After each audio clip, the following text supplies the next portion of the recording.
Personnel Committee, and I'm joined by the following members of the committee today: Anthony Amafarage, Jeff Brooks, and Matt Shakespeare. Paula Goodwin and Harriet Saunders are the professional officers who will be advising the meeting. Sadie Owen is the clerk, Lizzie Reeves is the Zoom host, and Sarah Clark is the monitoring officer. Thank you all for joining us this evening, and thank you for joining us online. So the first item on the agenda for today is for the chair to ask the clerk if we have had any apologies. No, none reported. Okay, thank you. And item 2 is to ask for a review of the minutes. So I'm looking for the minutes of the February the 21st meeting, 2023. Has everyone had a chance to review those? I know we're on that strange position where I think only Jeff may have actually been present at the time. So could I ask for a proposer and a seconder if there aren't any comments? Happy to propose. I'm happy to second. Perfect, thank you. And then all those in favour? Excellent, that's unanimous.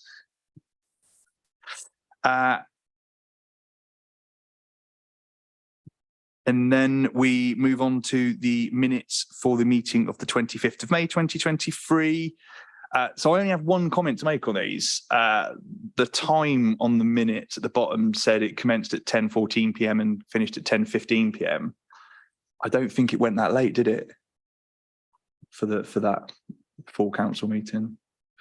So I'm not sure. We can check that and clarify in the next minutes. Yeah, I just sure I wasn't here till 10 o'clock. That was a Okay. But was it? Okay. Cool. In that case, that's the only kind of clarification point I had. Everything else was fine. I'm happy to propose those from the chair. I'm happy to second again. Cool. And all those in favour? Perfect. Thank you, Chairman. They have also been carried, so if we can ask you to sign the copy of the minutes. Yeah, of course. Mine's not working. Digital. Yeah, sorry, yeah. What's the date today? 4th, isn't it?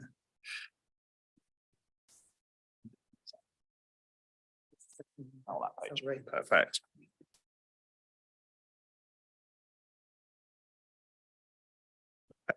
Thank you very much. It is. Thank you very much. Cool. In that case, moving on to item 3, declarations of interest. Does anybody have any declarations of interest at all? No. Perfect. And then in that case, we are on to item 4, which is over to Paula Goodwin to introduce the report, please. Hi, yes. So what you got in front of you is an information only report that we produce every 6 months, and annually we provide information in relation to the employment statistics, so the makeup of our workforce, which you have in an appendices on the report. And then throughout the report, you've got a variety of updates in relation to HR activity. I'm not proposing going through the report in any detail and assuming that people have read the report, and therefore just happy to take questions on the report. Thank you very much. Thanks very much. Does anyone have any questions on the report at all? Councillor Shakespeare. The first one was, it was quite striking that there's 373 vacancies, full-time equivalent vacancies at the moment. And it mentions in the report that there's 206 agency staff covering those, which obviously leaves a deficit of, if my maths is right, about 167. So how are those 167 roles being covered at the moment?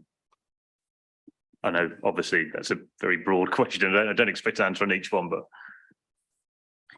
So, I mean, most organisations will run with a vacancy rate because of the fact what you've got in there is post out to advert, and I believe, and I'm looking at Sam, we had about 30 last week. We've got slightly less than that this week, and you will have gaps where you're waiting for new starters. So what you haven't got in that data is information around people in the process, if you like, of starting. But we will always run as an organisation, and that's common to organisations with a vacancy rate, just because of the way turnover works.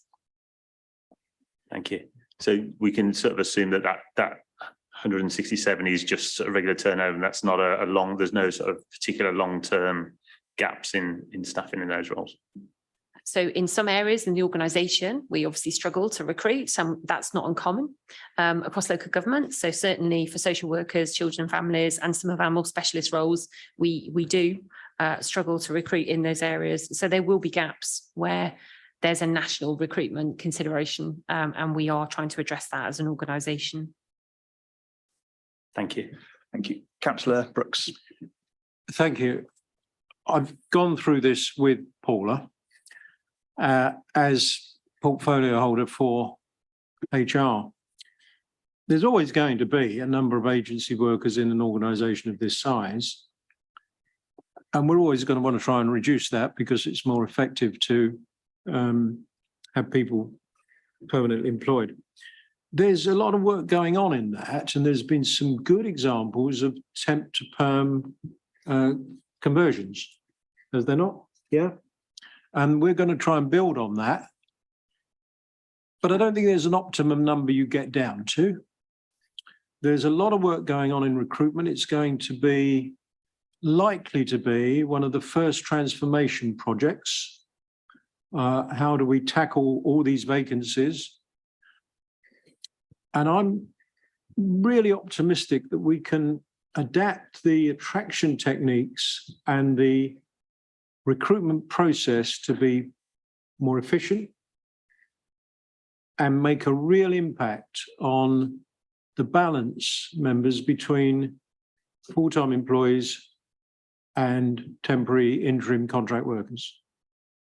I think there's a piece of work to be done with the managed service provider, which is commensurate on the temporary workers, which you may not know about, but we do have a managed service provider.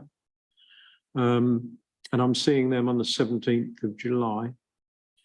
And I think there is reason to believe this can go in the right direction quite quickly with the work that Samantha's doing, Paul is doing, and that Gabrielle will be doing in the transformation piece. So that's a long-winded answer to say we recognise this and we've got to grasp it, and we are. I hope that's helpful.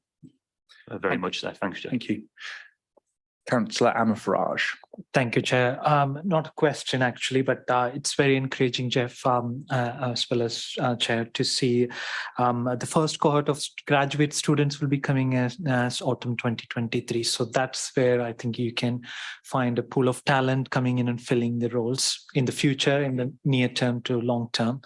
And yeah, going forward, if those can be encouraged from the schools within Newbury and district and colleges we have, and the local talent will be able to fulfill these roles in the future, I believe. Yeah, that's good. Encouraging. So this year is the first year we've tapped into the National Graduate Scheme. So we have got success, and there will be a graduate from that scheme. We do recruit prolifically from graduates as much as we can, and we are enhancing that offer. So we have a post holder whose specific area of expertise is around what I call early careers. So looking at T-levels, graduates, apprentices, and also, you know, our work experience offer. We work very closely with a company called EBP, who do a lot of the work experience arrangements, if you like, for our schools. In fact, we've got a number of work experience students currently in the organisation. So, you know, we go to events as well. So we go to the schools and we help encourage them to want to come and work in local government, because it might not be a career that people want to consider. But, you know, we do mock interviews, we help see that kind of thing. So we're doing a lot of promotion work in that early careers arena. Yep, Councillor Brooks. The other thing that we might wish to add to this, and I think Paula will want to go away and think about this. There are people that we may well have joining in the next 4 weeks or 3 months, perhaps, where offers are out to them now, and may make a critical impact on this. And I wonder if that could be maybe added to the report in future, that the offers that are open or out there, because that again would give us an extra little dynamic on how we're getting on against the vacancy factor.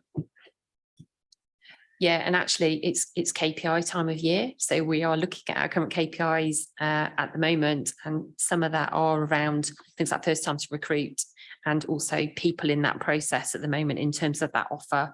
So I think absolutely that's data that we can produce going forward. I actually had a couple of questions. One of which probably linked to that was around, in the report, it talks about filling 2 talent attraction posts in November 2022. One of the questions I had related to that was, has that helped reduce the kind of time to hire and the less reliance on agencies, etc., to fill posts? So Sam is one of those post holders, and both started in November. So Sam's focus is very much around that kind of reviewing our processes, procedures, and looking at time to hire. And it's only started in November, so we have to have a bit of time to allow that process to happen. And Sam has had some success in kind of transferring people from agency to direct recruitment. We are looking at measures to speed up that time to hire process.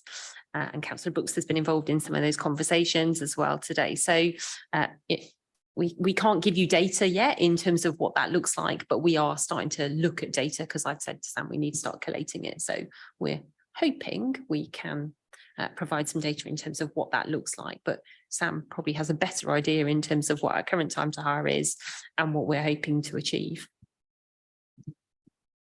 Go to Sam first and then, yeah. Yeah, so as Paula mentioned, we're in the process of, part of it was coming in and reviewing where we're at. And I think, as Paula's mentioned, actually, we are looking to develop more data, which is perhaps things that we haven't had previously. So as Councillor Brooks was saying, some of these suggestions of actually what can we report on. So that's all part of what we've been looking at, is trying to gather the data and get an idea of actually where we are at currently.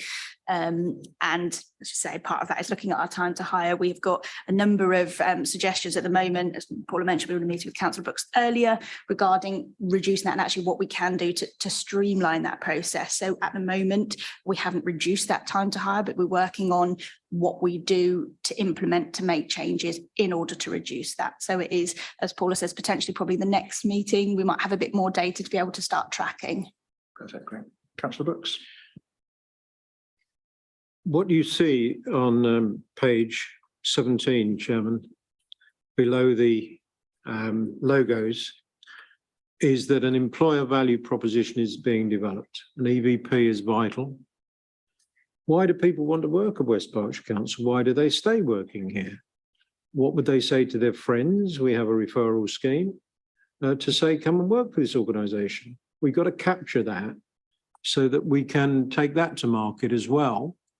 And when people have been here, like Julie Gilhespie, 23, 30 years, why was that? And we need to capture that. And Samantha's already doing some good work on this in saying, can we do some little video testimonials on the website? Can we do straight testimonials, written, that say, I love working here and this is why?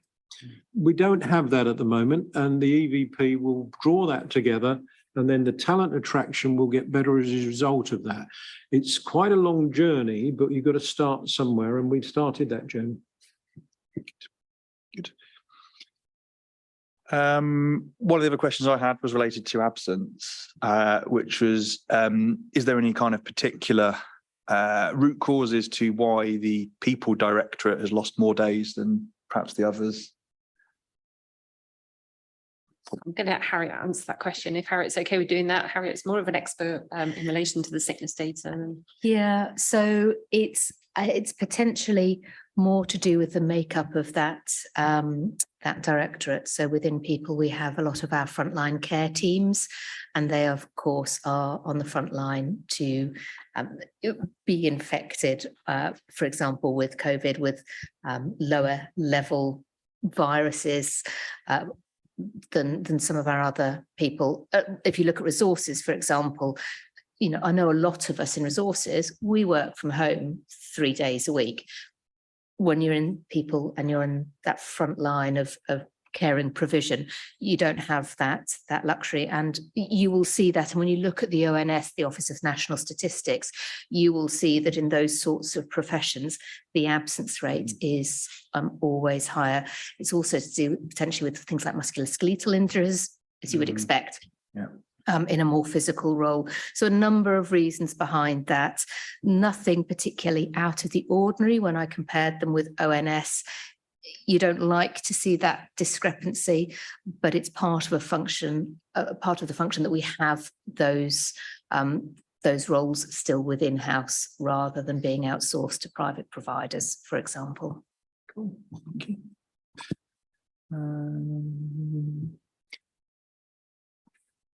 I think that was pretty much all my questions that I had. Everyone else has seemed to ask.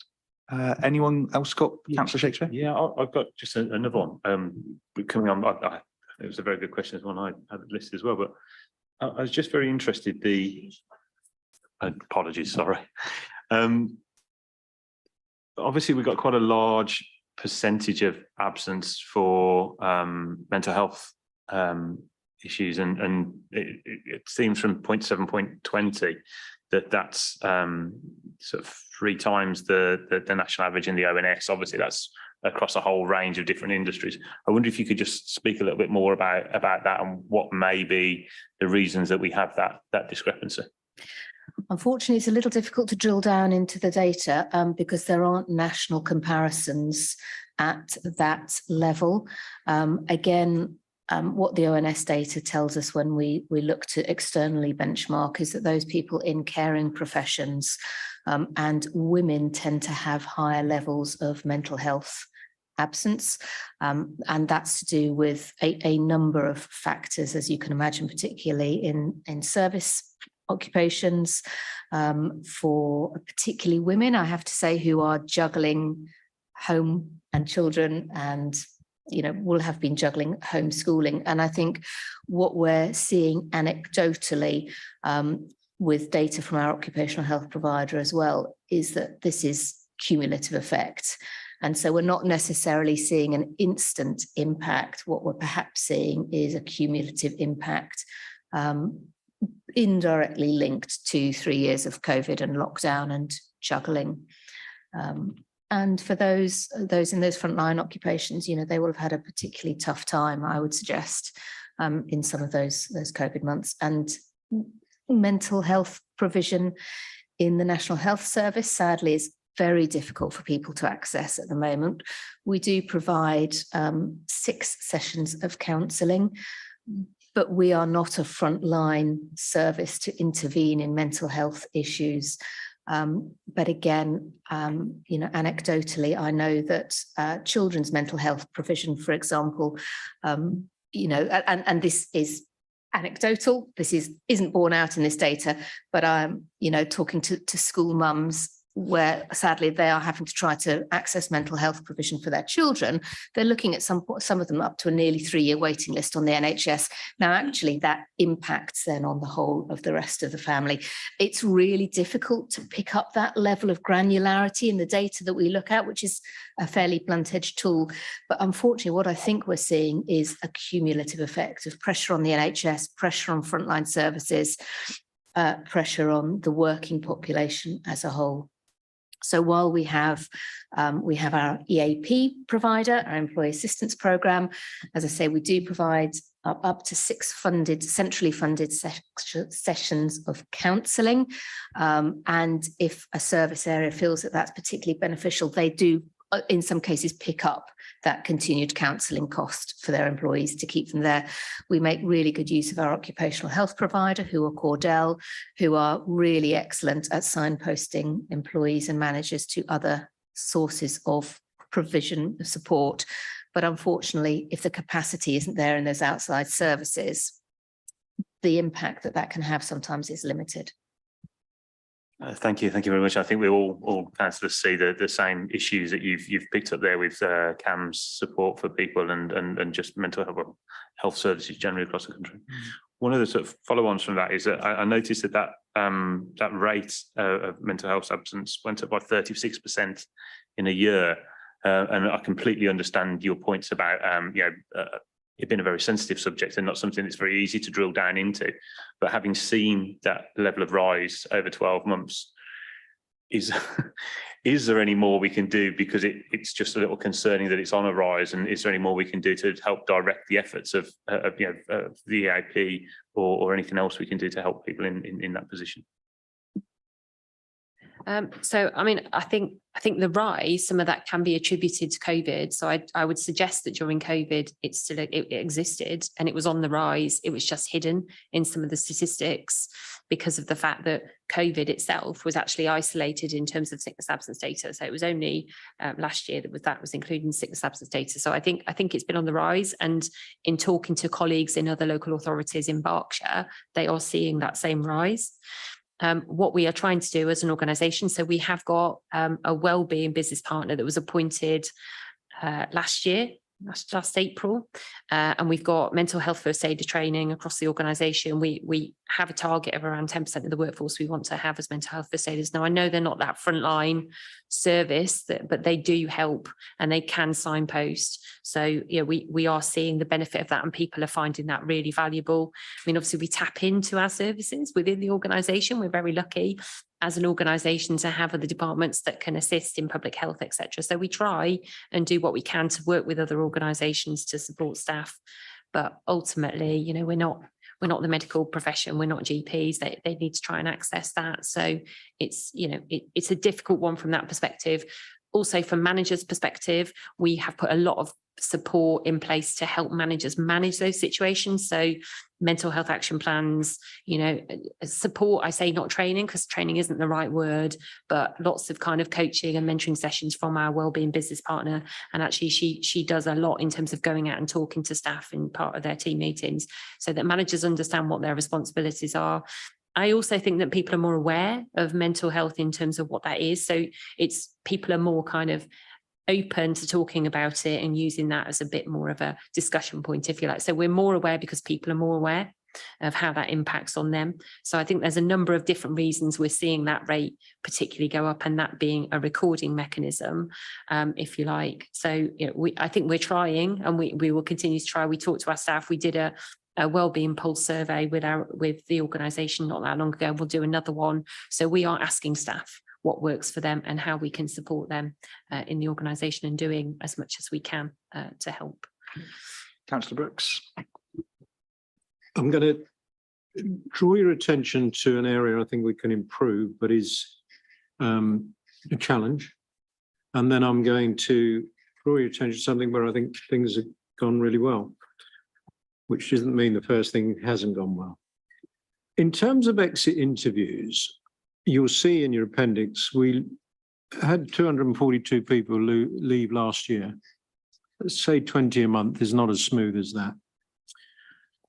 I'd like to see more data captured on the exit interviews. There's a challenge in resources to have those rich conversations with the leaver if they're prepared to. A lot will. And have HR involved in that, but there is a capacity issue there because you've got to find time for 20 conversations. I think occasionally, it might be more than occasionally, the exit interview is done with the manager. That isn't ideal because you don't like to tell the manager why you're leaving the manager, possibly. So there's some work to be done around exit interviews, A, to capture better information, and B, to then analyse it as a data set and say, what can we learn? And that's an area for improvement, I feel sure. But while I'm, flagging up something that's, a challenge, let me take you to 9.9. I was really pleased to see this. And it's on I'm nearly there, page 25.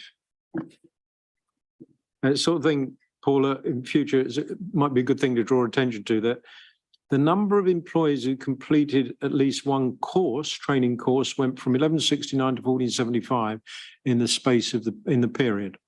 The percentage of employees completing any course is nearly 100%. Now, that's maybe only one course, but if you look at where it's come from and the total courses completed, that table alone shows me some real progress in people's taking on, training, learning. I hope that's part of their personal development plans, but, that's going in the right direction for the skills basis of our workforce. And I thought if you don't do anything else tonight, we'd try and end on on something that's looking good. Thank you. Any more questions from? I do have one, sorry. Go on, Councillor Shakespeare. It's on point 8 about appraisals. So I noticed that the total percentage of appraisals done within 18 months is 83% against a target of 90. Is there any sort of data on what's blocking that? Is that managing? I'd speak from an experience a long time ago where I had 25 direct reports, and appraisals became like one of the main things I did in my life. I just wonder if there's any ideas on what's stopping that, why we're not achieving that 7% rise we need. So I think this data is pulled from our HR payroll system, and it relies on a manager to say that they've had an appraisal. So there's a high possibility that there's underreporting going on. And what I mean by that is people are having appraisals. It's just not putting the date into that particular system. So if you walk around the organisation and have conversations, you will find people are having those appraisals. So I think there's that aspect to it as well. We are going to be reviewing our process this year for induction, probation and appraisals on the back of a project that we've just rolled out in relation to the behaviour framework. And therefore, we want to get that feedback from our managers and from our employees to say, what can we do differently? But actually, let's change it. Let's make it easier. Let's make it more like a regular conversation rather than a 3 times a year meeting where you talk about your objectives. So there's work being done to work with our employees, if you like, to improve that process, but actually to make sure that objectives are being managed more effectively. And actually that probably ties into the wellbeing conversation, because although we have one-to-ones, we are encouraging managers to have one-to-ones at least every 4 weeks, and that happens. We want to kind of mix the two. So time wise, making sure that managers allow that time by having their one-to-ones and their objective discussions at the same time, and personal development plans, because that's the other thing that, we need to make sure that managers are having those discussions with employees about what their expectations are, what their opportunities are for them going forward, and hopefully collating more data, because when we get our new HR payroll system, we will have a lot more data, and this is what we don't have at this moment in time. So hopefully that answers. Thank you very much. Perfect. The thing you did look at me, Chairman. I think management is all the time. It's not even a 4-week one-to-one. It's looking at your staff during a day and spotting an issue through your own emotional connection. And I remember taking staff into a little office and saying, "You don't look well today, there's something wrong." And the person saying, "Yeah, I lost my dad last night," or something. Management doesn't switch off. The appraisal almost became the catch-all. We'll have an appraisal, we'll sort it all out then.